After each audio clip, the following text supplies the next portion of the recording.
그러면서 예수님께서는 말씀하십니다. 스바 요왕에 대해서 이야기를 하시지 않습니까? 스바 요왕이 솔로몬 왕을 찾아오는 이야기를 하십니다. 솔로몬 왕이 요청하지도 않았고 초청하지도 않았는데 무려 2000km나 떨어져 있는 이 스바 요왕이 그 많은 예물을 가지고 솔로몬 왕의 하나님의 아들도 아닌 솔로몬 왕의 지혜자라고 하는 이 한마디 말을 듣기 위해서 그 먼 길을 찾아오지 않았습니까?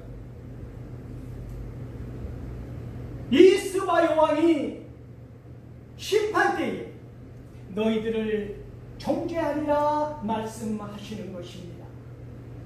사랑하는 성도 여러분,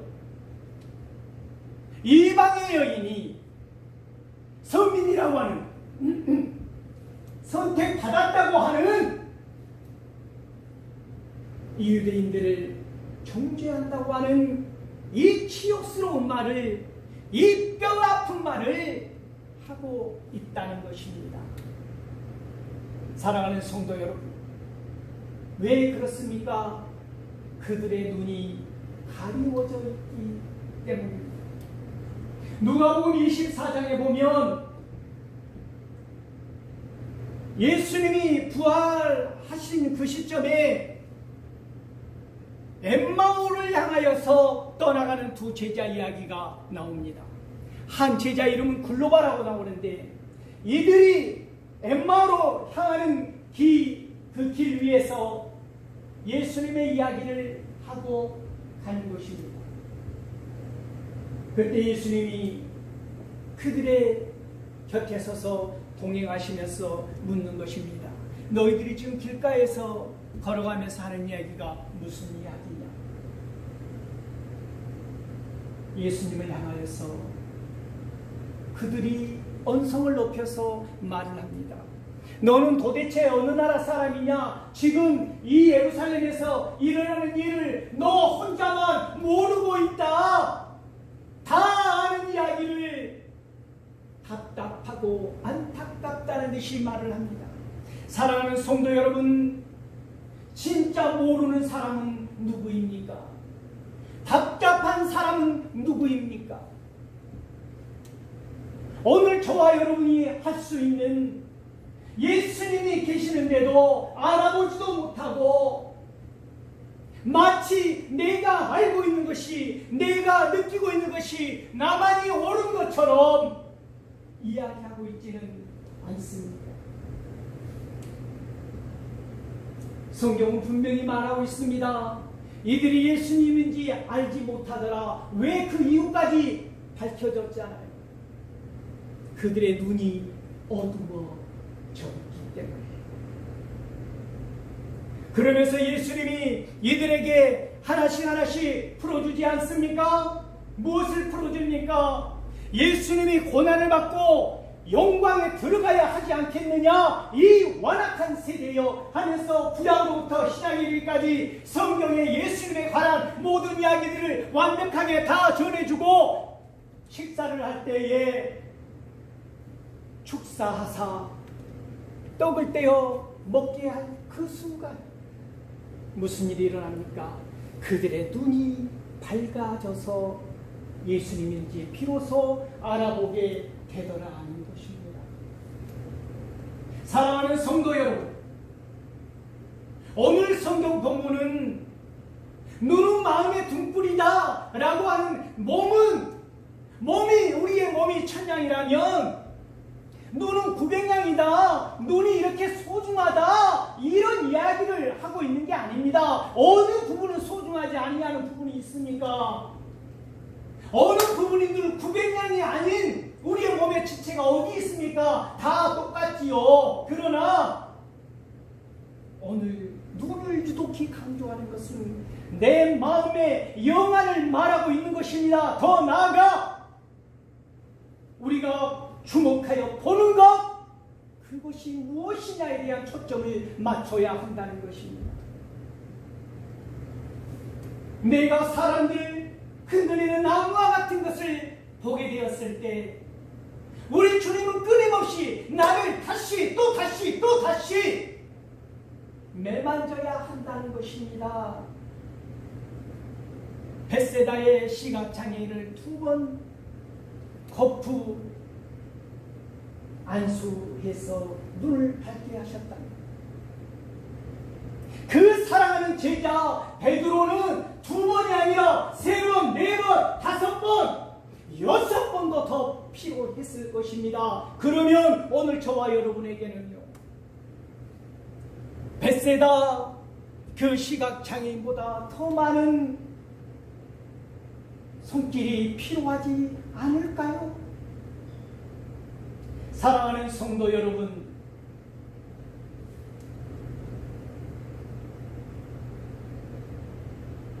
표적을 구하는 세대에게 반드시 들려주는 예수님의 이 말씀을 위에 보면, 이 평행본문이라고 하는 마태복음의 5장 15절 이 눈의 등불, 이 이야기는 산상수훈, 우리가 잘 알고 있는 팔복에 이어서 나오는 이야기인데, 누가복음은 표적을 구하는 세대를 말씀하시면서 이어져 나온 이야기입니다. 그런데 곧바로 위에를 보니까 무슨 말씀이에요? 누가복음 11장 표적을 구하는 세대를 위에서 보니까 복 있는 자에 대해서 말씀하시더라는 것입니다. 누가도 마찬가지. 그런데 예수와 바알세불이라는 그 말씀을 하시면서 사람들은 예수님 하나님의 아들로서 그리스도로서 메시아로서 권능을 펼치시고 사랑을 베푸신 표적을 보여주신 이 모든 놀라운 일들을 어떻게 치부하고 있습니까? 바알세불의 힘이다, 귀신의 힘을 힘입어서 드러나는 것이다 라고 폄훼하고 조롱하고 무시하는 이 세대이지만, 하나님께서는, 예수님께서는 말씀하시잖아요.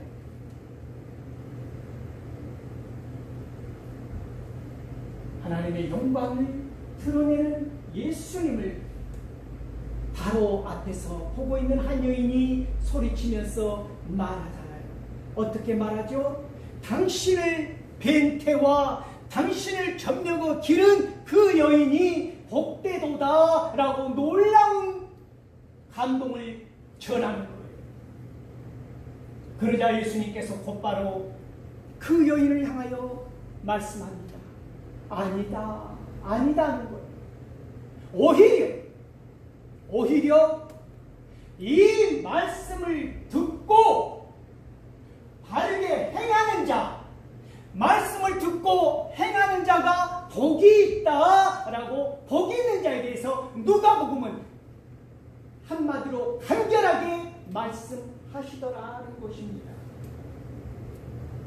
오늘 마음의 등불, 눈에 대해서 이야기하시고 표적에 대해서 이야기하시고 그 위로 가서 보니까 복 있는 자에 대해서 하신 말씀이더라는 것입니다. 세상의 표적을 구하는 사람들 가운데서도 내 마음의 등불이 끊임없이 어둡지 아니한가 보는 사람들 가운데서 복 있는 사람이 있다 하는데 누구냐 하는 것이지요. 그가 하나님의 말씀을 듣고 지키고 행하는 자, 이 자가 복 있는 자다라는 말씀을 궁극적으로 하시고 싶은 이야기이셨다 하는 것입니다. 사랑하는 성도 여러분,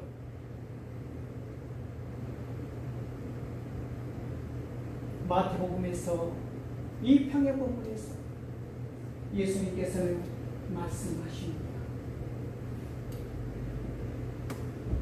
내 말을 듣고 지키고 행하는 자라야 나의 영광을 드러내리라.